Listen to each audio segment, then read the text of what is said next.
தமிழகத்தின் பல்வேறு பகுதிகளிலும் டாஸ்மாக் கடைகளில் முதலமைச்சரின் புகைப்படத்தை மாட்டும் போராட்டத்தில் பாஜகவினர் ஈடுபட்டனர். பாஜக மாநில தலைவர் அண்ணாமலை அறிவிப்பின்படி இந்த போராட்டமானது நடைபெற்றது.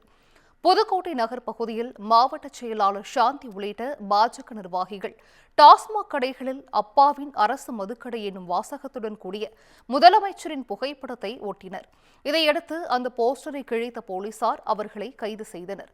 இதேபோல் திருவண்ணாமலை மாவட்டம் வந்தவாசி ஆரணி சாலையில் இயங்கும் டாஸ்மாக் கடையில் ஸ்டாலின் அப்பா மதுபான கடை என்று வாசகத்துடன் பாஜகவினர் போஸ்டர் ஒட்டினர்.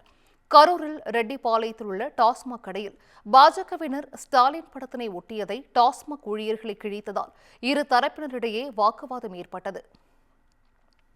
கன்னியாகுமரி மாவட்டம் நாகர்கோவில் அருகே கோட்டாறு பகுதியில் டாஸ்மாக் கடையில் தமிழக முதல்வர் ஸ்டாலின் புகைப்படத்தை வைத்த பாஜக மாநில மகளிர் அணி தலைவி உமாரதி ராஜன் உட்பட 4 பேர் மீது வழக்கு பதிவு செய்தனர்.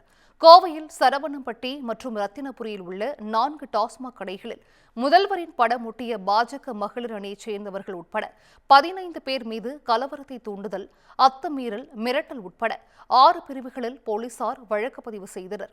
இதேபோல கரூர் மாவட்டம் பரமத்தியில் வடக்கு ஒன்றிய பாஜக தலைவர் செல்வி பழனிசாமி டாஸ்மாக் கடையில் முதலமைச்சரின் ஸ்டாலின் புகைப்படத்தை ஒட்டிய வீடியோ சமூக வலைதளங்களில் வெளியாகி பரபரப்பை ஏற்படுத்தியுள்ளது.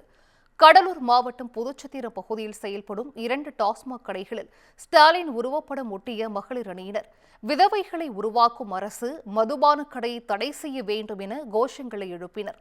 தஞ்சை புதிய பேருந்து நிலையம் எதிரில் இருக்கும் டாஸ்மாக் கடையின் சுவற்றில் பாஜக மகளிர் அணியைச் சேர்ந்த 3 பெண்கள் முதலமைச்சர் உருவப்படத்தை ஒட்டிச் சென்ற வீடியோ சமூக ஊடகங்களில் வெளியான நிலையில் மல்லிகா, கவிதா இருவரும் கைது செய்யப்பட்டு காவல்துறையினர் ஜாமீனில் உடனடியாக விடுவிக்கப்பட்டனர்.